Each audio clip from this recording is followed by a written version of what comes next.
Healing is slow. It comes and it goes. A glimpse of the sun and then a flurry of snow. The first green shoots in a sudden frost. Something is gained when something is lost. Miracles are often inconvenient. Good morning, everyone. My name is Daniel. I'm an elder here at the Table Church, and those lyrics come from the song Perfume and Milk by Florence and the Machine. Florence wrote this song about a reflection on a traumatic experience in her life in 2023. Her journey towards healing and how that journey felt both miraculous and inconvenient. Her healing wasn't a linear process. It didn't happen overnight. It didn't happen without also costing her something. So I've had that song on repeat for probably the last 5 months, and I couldn't stop thinking about it when I reflected on the sermon series that we began this year with. So from January up until Easter, we did a series on the book of Jeremiah called Surviving Saturday, Flourishing in Seasons of Exile. The series was about living in the Saturday between Good Friday and Easter, about going from numb hearts of stone to feeling hearts of flesh that can experience God, that can experience healing. That was a good series for me. I needed to hear us talk about grief and pain and loss and hope. But it was also a really difficult series for me. It was painful at times. Going from a heart of stone to a heart of flesh is a miracle, but it is often inconvenient. I have a somewhat silly example for how that series felt for me. So if you've talked to me before or you follow me on Instagram, you know that I have a cat that I absolutely adore and obsessed with. Her name is Oh No. Like the phrase, oh no. You can guess how she got that name. So most nights I wake up around 3 a.m. with her draped over my arm. It's usually my right arm. And as I slowly wake up, my arm begins to slowly fall asleep until all feeling and sensation is gone with all of the weight of her cute body on my shoulder. When she finally moves and I begin to get some feeling back in my arm, that process kind of hurts. There is a tingling, unpleasant sensation as the blood flow starts up again, as my nerves start responding again, as my arm begins to wake up. And that feeling is what the last sermon series was like for me. Kind of tingly, kind of unpleasant, but also good. And so now we're in a series called Everything We Carry, the stewardship of everything. And that feels like a natural place to go as our hearts soften. We have mourned and we have lamented on Good Friday. We have survived Saturday. We have rejoiced in the resurrection of Easter Sunday. And now it's Monday. We go back to the world that we live in, that we work in, that we play in, that we suffer in. And stewardship is how we hold onto our hearts of flesh, how we remember both our pain and our joy, how we carry resurrection into everything around us. And so far in this series, we've talked about how the ordinary, the mundane, is an instrument of revelation. It's where God meets us. It's where we meet God. And last week, as we kicked off our giving campaign, Pastor Tanetta talked about stewarding our finances, how an anti-greed gospel is an anti-racist gospel. And so today, we're going to be talking about one way that our hearts of stone can stay cold and how we can steward our hearts of flesh. So we're going to be talking about privilege. So privilege is a loaded word. There are probably some connotations and emotions that come up to you when I say the word privilege. I know that for me, my first thought is of a certain type of privilege, of white privilege, which is a racial privilege that I have. And there's some emotions that come up too. I feel some guilt about the different privileges I have, whether that be my education, whether that be my class, whether that be my gender. I have a sense of responsibility to do something with those privileges. And some anxiety about even talking about that here. Because privilege isn't just a concept, it's a way to describe people's very real life experiences. Privilege is something that touches everything, every part of us. So there's not really an easy definition for it, but in its simplest form, privilege is about the ways that we experience the world around us and the ways the world experiences us. Dominique du Bois-Guilliard, author of the book Subversive Witness, Scripture's Call to Leverage Privilege, has a couple of really powerful ways of describing privilege, saying, privilege is unfair, often unearned advantage or preferential treatment. Privilege comes in many forms, and not every manifestation holds the same social currency. Privilege is stackable, meaning that a person can possess multiple privileges at once. Many people possess privilege and can experience marginality at the same time.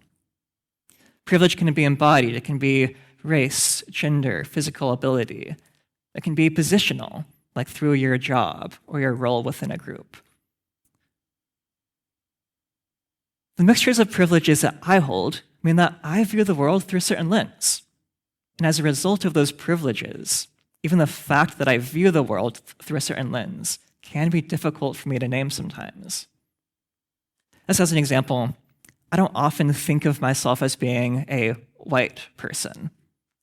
I think of myself often as a person, as what normal looks like, as what I subconsciously expect the rest of the world to look like too. There's a scene from the TV show Arrested Development that I think describes this well, where one of the characters remarks about the cost of a banana saying, I mean, it's one banana, Michael. What could it cost? $10? To which the other character says, you've never been in a supermarket, have you?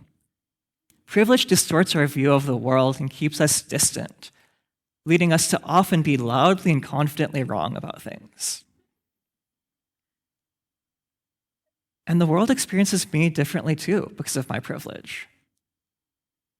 As someone with privilege for my gender, I have most certainly been in meetings where I said basically the exact same thing as a female coworker, and I was listened to in a way that she was not. So I feel privileged that I was able to begin thinking about some of these questions at a really early age. So when I was 3, my family and I moved to Kenya for 2 years, where my parents worked at a school in Nairobi.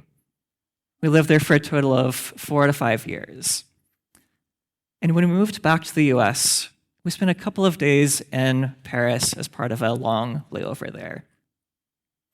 At one point, we were on a train, and I turned to my dad and I said, with all of the directness and the naivety of a 5-year-old, Dad, why are there so many white people here? My father, having packed up our entire life into boxes and carried them from Kenya to Paris, was exhausted and jet-lagged. He contemplated a few answers that might satiate the curiosity of a child. And then, either out of exhaustion or wisdom, simply said, Daniel, you know that you're white too, right? Now, I had blonde hair as a kid. That should not have been a shock to me, but apparently it was.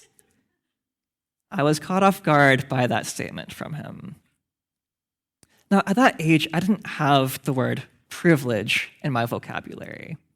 I didn't know what colonization was, what white supremacy was, ableism, or patriarchy. But I did know that there is something different about my family and I compared to our neighbors. I knew that I could travel between Kenya and the United States in a way that many of my friends couldn't. And I wondered why that was. I knew that I saw malnourished children my age, and I wondered why that was. I knew that some of my friends lived in very large homes, and that some of my friends lived in temporary homes. And I wondered why that was. And as I grew up, I began to understand that my father's instinct to point me towards self-reflection, towards my own privilege, was much more of a clue to answer those questions than either he or I realized at that time. And although I'd begun to understand where my various forms of privilege came from, I felt much less certain about what to do with privilege. Was I supposed to ignore it, like I saw so many other people doing? What was I supposed to do with the feelings of guilt that came up? How was I supposed to hold the pain and suffering that I have experienced in my life while not downplaying the preferential treatment, the unfair, unearned advantages that I also have experienced? So we're going to explore those questions today in the book of Exodus, a book of liberation and a book about privilege. And our guide to this journey is going to be the daughter of Pharaoh. So we're going to go to Exodus 1:15, 2 through 10. We're going to hear her story. The scripture will be on the screen. It's also in the Church Center Notes app. The first part is going to set some context, some background as to what's happening in Egypt at the time, and then we'll see from Pharaoh's daughter how she stewards her privilege. So Exodus 1:15 starts, "The king of Egypt said to the Hebrew midwives, one of whom was named Shiphrah and the other Puah, 'When you act as midwives to the Hebrew women and see them on the birth stool, if it is a boy, kill him. But if it is a girl, she shall live.' But the midwives feared God. They did not do as the king of Egypt commanded them, so they let the boys live. So the king of Egypt summoned the midwives and said to them, 'Why have you done this and allowed the boys to live?' And the midwives said to Pharaoh, 'Because the Hebrew women are not like the Egyptian women. They are vigorous and give birth before the midwife comes to them.'" As an aside, this is a straight-up lie from the midwives to Pharaoh. It is an act of civil disobedience. It is an act of resistance. And so God dwelt well with the midwives, and the people multiplied and became very strong. Because the midwives feared God, he gave them families. Then Pharaoh commanded all his people, "Every boy that is born to the Hebrews you shall throw into the Nile, but you shall let every girl live." Now, a man from the house of Levi went and married a Levite woman. The woman conceived and bore a son. And when she saw that he was a fine baby, she hid him for 3 months. When she could hide him no longer, she got a papyrus basket for him and plastered it with bitumen and pitch. She put the child in it and placed it among the reeds on the bank of the river. His sister stood at a distance to see what would happen to him. And the daughter of Pharaoh came down to bathe at the river, while her attendants walked beside the river. She saw the basket among the reeds and sent her maid to bring it. When she opened it, she saw the child. He was crying, and she had compassion towards him. "This must be one of the Hebrews' children," she said. And then his sister came out and said to Pharaoh's daughter, "Shall I go and get you a nurse from the Hebrew women to nurse this child for you?" And Pharaoh's daughter said to her, "Yes." So the girl went and called the child's mother. Pharaoh's daughter said to her, "Take this child and nurse it, and I will give you your wages." So the woman took the child and nursed it. When the child grew up, she brought him to Pharaoh's daughter. She took him as her son. She named him Moses, because she said, "I drew him out of the water." So let's look at Pharaoh's daughter. In the text, she doesn't have a name. She's just the daughter of Pharaoh. We don't learn much about her other than the fact that she is a daughter of royalty. So it means she is a person of privilege in some ways, but also not in other ways. She's a woman in a patriarchal society, but she does have embodied privilege as an Egyptian and positional privilege as being part of the royal household. But in our introduction to her, she is defined by that privilege, by that dominant system. She is just the daughter of Pharaoh. But throughout the course of the story, she stewards her privilege. And because she does so, the people of Israel are freed from Egypt, and she experiences a personal transformation as well.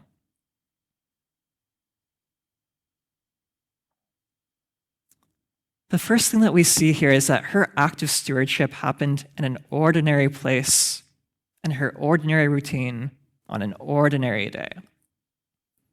Stewarding our privilege starts by having our hearts and our eyes open in the ordinary places and moments of our lives. The story starts with her going down to the river to take a bath. When we talk about the mundane, the ordinary being an instrument of revelation, this is it. This is part of her regular life.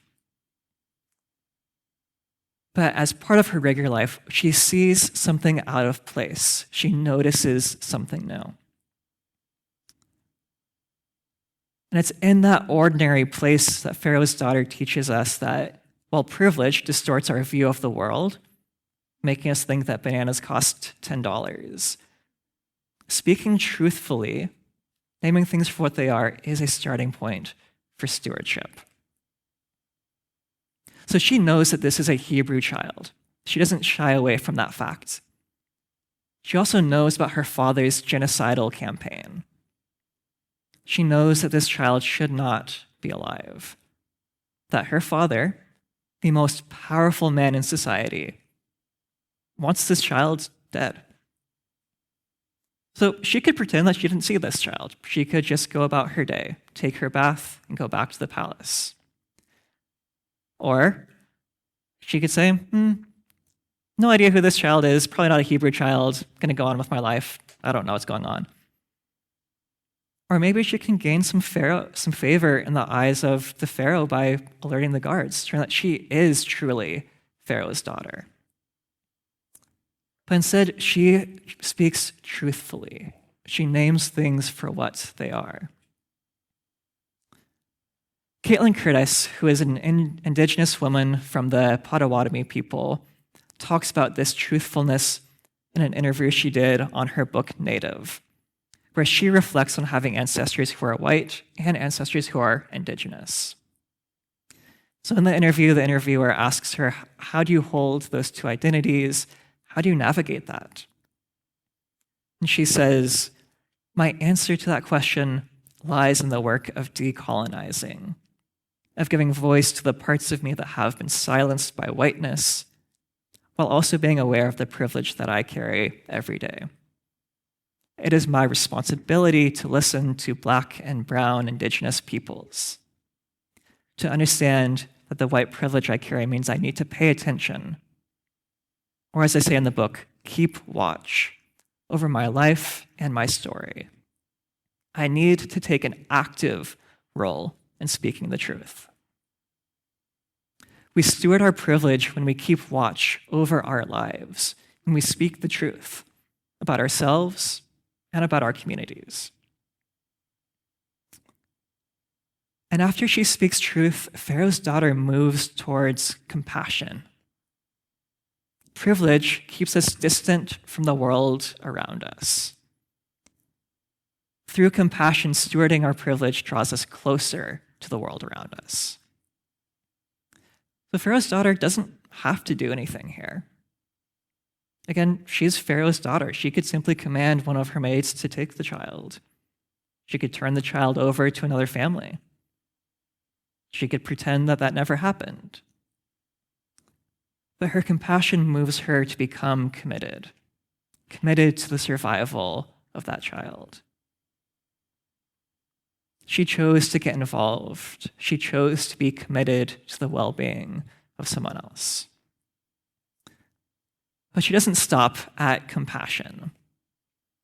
When Moses' sister suggests that she find a Hebrew woman to nurse the child, Pharaoh's daughter quickly agrees and then goes on to say that she will pay for Moses' mother to nurse the child. Now, there is some divine irony in this arrangement. She's paying for the survival of a child who is supposed to have been killed, and the money for it is going straight from her father. She is funding the revolution, and she's doing it on Pharaoh's dime. There's an organization that I've learned a lot from called Resource Generation that works with folks who have wealth and class privilege. And when I was reading this story, a term that they use sometimes came to mind. They sometimes use the term class trader to describe the work that they are doing. And Pharaoh's daughter was being a class trader in that moment. She's betraying Egypt. She is betraying her father. She is betraying the dominant system whose wealth was built on the stolen labor of the Israelites. She is joining an underground resistance of the Hebrew midwives. She is focused, she is practical, she is committed. This is subversive. She didn't have to pay Moses' mother. She could have easily found someone else.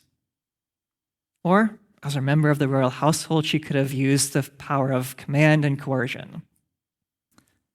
But instead, she reaches deep into her pockets, deep into her father's pockets too, and commits to a sustained act of economic redistribution. This was an act of conspiracy. That's what this is. Pharaoh's daughter is joining the conspiracy of saving lives. What do you think would happen if Pharaoh found out that not only had his daughter ignored his command, but she was using his money to keep that child alive? She didn't just use her privilege for good at little to no risk for herself. She took a subversive and potentially life-threatening act. Privilege makes us defensive and focused on preserving the systems that developed and sustained that privilege. By stewarding our privilege, we can join the conspiracy of liberation and betray the systems that developed and sustained our privilege. The call to stewardship for privilege, and it's not just about using it for good, it's about becoming traitors to your privilege, betraying the systems that gave it to you. And that's what Pharaoh's daughter teaches us. And then, just as quickly as we meet her, Pharaoh's daughter leaves the story. For the rest of Exodus, she's absent from that conversation. Where did her compassionate and conspiratorial witness take her? Exodus doesn't answer that question for us. But then later on in the Hebrew scriptures, we get a hint into what might have become of her. A short line in 1 Chronicles 4:18 reads as, "These were the children of Pharaoh's daughter, Bithiah, whom Mered had married." So within some Jewish rabbinic traditions, they interpret this as saying that Pharaoh's daughter left with the people of Israel. So when Israel left Egypt, they didn't leave alone. They were joined by what's called a multitude of people, including Egyptians.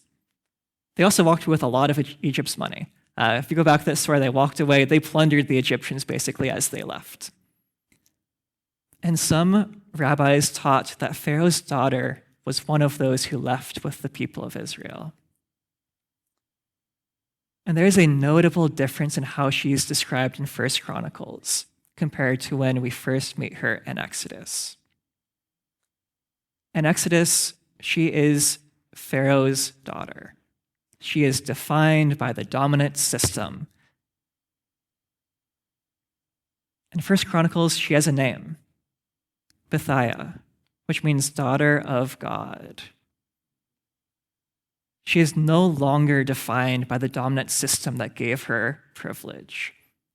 She is no longer a child of emperor. She is no longer just Pharaoh's daughter. She is a daughter of God. She has left Egypt in her heart, in her mind, and in her body, and is now on a journey with the people of God in the wilderness. That ordinary moment at the river on the way to a bath didn't just lead to her using her privilege. It led to her transformation. It led to her own freedom. It led to her being part of the collective liberation that God invites all people into. Privilege keeps us spiritually dead inside. And stewarding our privilege invites us into collective liberation, into a new life with God and with each other. And the only word I can think of to describe that is a miracle. I came up in the charismatic church where we use terms like miracles all the time. That may not be a term we use often here at the table, but I don't see how you can go from Pharaoh's daughter to a daughter of God without a miracle happening. I don't know how you can do that without the intervention of a spirit that is filled with love and compassion and that reflects the God who created all of humanity in her image. There's a piece of art that I turned to as I was thinking about this sermon that depicts this scene at the river. It shows Pharaoh's daughter, it shows her maids, which, as an aside, any of her attendants could have easily betrayed Pharaoh's daughter. They could have turned her in at a moment's notice and gained their own privilege, their own status, and they kept their mouths shut in this conspiracy. This artwork from a 16th century artist depicts that moment at the river. The story of Exodus is a story of liberation, but it doesn't start with Moses. It doesn't start with Moses when he fights back against the Egyptians. It doesn't start at a burning bush. It started with a group of women together in an act of care and conspiracy.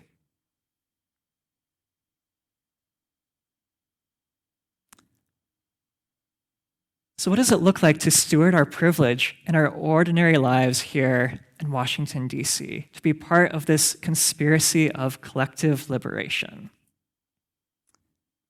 So one of D.C.'s nicknames historically has been Chocolate City, which is a reference to the historically majority Black population, reference to Howard University being here, and a depth of rich culture and history.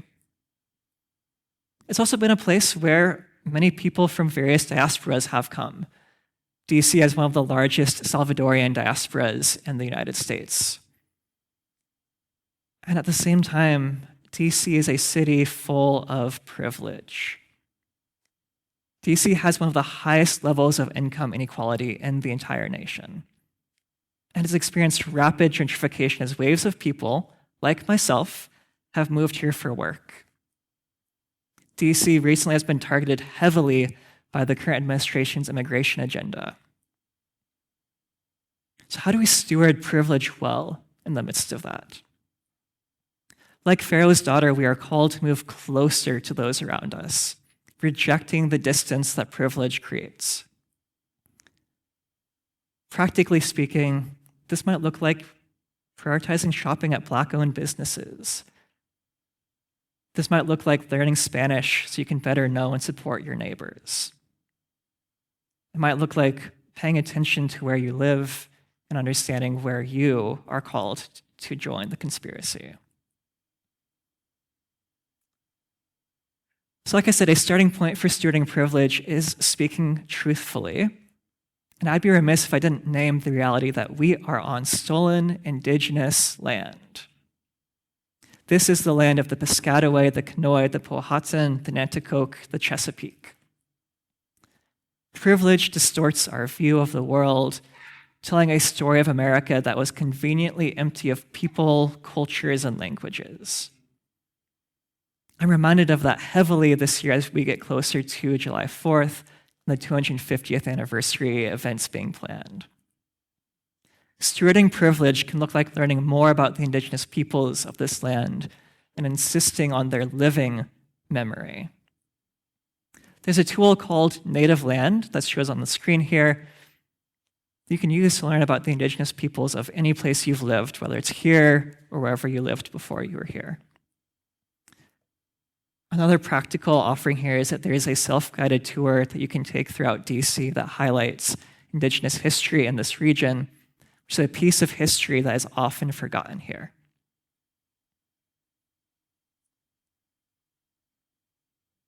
And then I want to turn to our community, our church. So every year, our pastors and our elders come together to reflect on our church's vision. We put together something called a vision of ministry to describe some particular areas we want to focus on. So this statement on the screen was one of the ones that we wrote earlier this year. It's part of a larger open question that we have around how do we decenter whiteness in this church? How do we center the margins in our community? And to be honest, even as someone who is part of writing this, it is easy for me to read that statement and react with some passivity. While these are all things that I care about, there is a subtle sense that my role as a person of privilege is to be hands-off, to listen and learn. And while it is true that my response should be to listen deeply, to humbly learn, that alone is not sufficient. Stewarding privilege is about joining the conspiracy of liberation, not just cheering it on from the sidelines. So for me, as part of this community, I want to grow in my own ability to decenter whiteness, to name the ways that I have racial privilege in this community, to recognize the ways that that has shaped this church, the ways that whiteness has historically shaped the table, and to become a traitor to those privileges as we center the margins.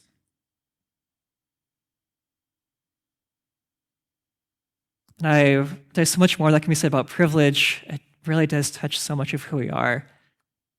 I want to invite folks to reflect on the privileges that you might have, how you might be called to be a traitor to those, to betray the systems that gave you those privileges.